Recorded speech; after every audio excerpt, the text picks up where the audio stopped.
But then Shiva came, naked, ash smeared. Nobody knew what he's drunk upon.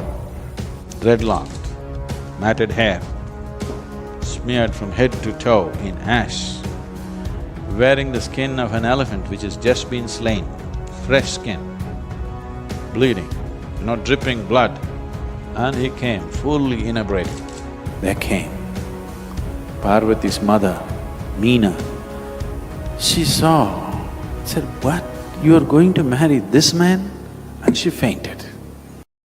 There are so many stories as to how people always thought Shiva was so uncouth, uncivilized, uncultured, without any lineage, does not belong to any caste or creed. People thought he is no good because he doesn't have a lineage. If you ask him, "Who is your father?" he doesn't know.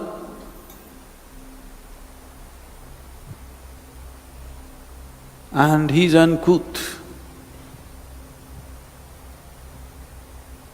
But they couldn't help worshipping him because he's intense. But nothing civilized about him, nothing at all. His friends were worse. He kept such friendship with all kinds of demons and goblins and distorted beings. So Parvati fell in love with Shiva and she wants to marry him. She's a princess. Her parents have not seen him. On the day of the wedding, he arrives and the marriage was fixed. She is a princess. A huge wedding was set up. Everybody in that region, whoever is who and who is who of the region, everybody assembled. In India, this is a tradition, the bridegroom will come with his party. Usually you will see today, he will come riding a horse and big… they will show off their wealth and their… The bridegroom's people will come in full attire, showing off how they're better than the bride's people. All the guests came, all the kings and queens and gods and goddesses, everybody arrived in procession, one more beautiful than the other, all dressed up. But then Shiva came, naked, ash smeared, inebriated. Nobody knew what he's drunk upon.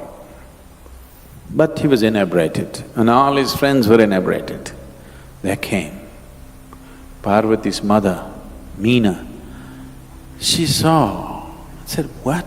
You are going to marry this man?" And she fainted. She could not imagine handing over her daughter to this man.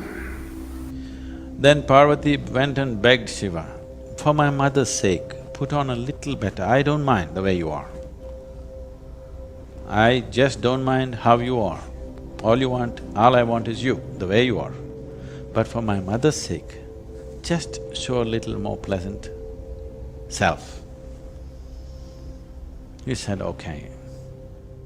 And he put on a very beautiful form, attired himself well, and then he came.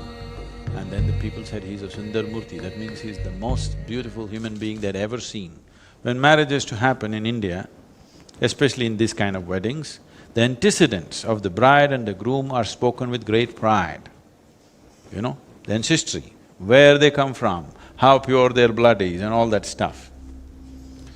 So for the bride, glorious things were said. Her father is the mountain king and many things were said about her. Now they asked, "What about the groom?" He simply sat quietly. He said nothing. And there were none of his relatives who could speak any language. He had really freaky friends who didn't even look human, and they were not.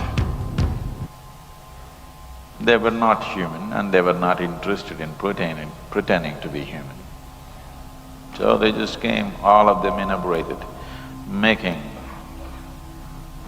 cacophonic noises of their own, speaking in a language that nobody could understand, making loud noises.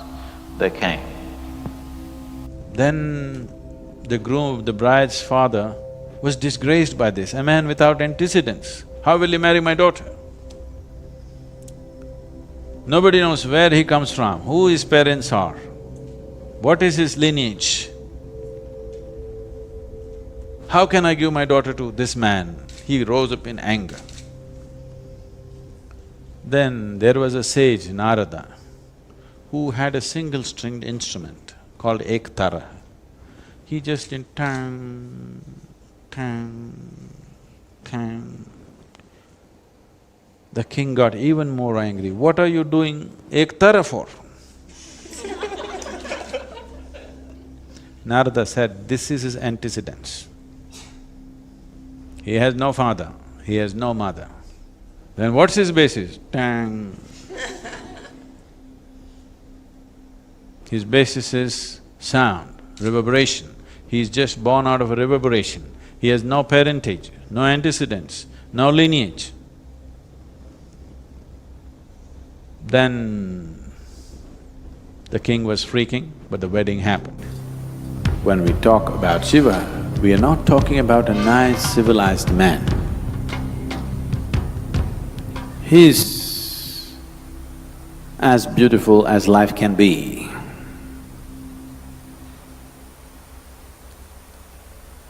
But as life is, today it is little cloudy, tomorrow it could be pouring, day after tomorrow it could be burning. It's just like that, just like life. Not just like life, he's just life. He's not a pretension, he's not repetitive in any way, he's simply life. What are you? What are you? What somebody taught you. Every single thought, emotion, action is the way somebody taught you. Only if you're here as life,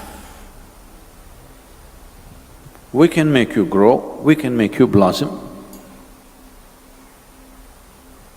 If you're here as a bundle of memory that you picked up from somebody, all half-baked people,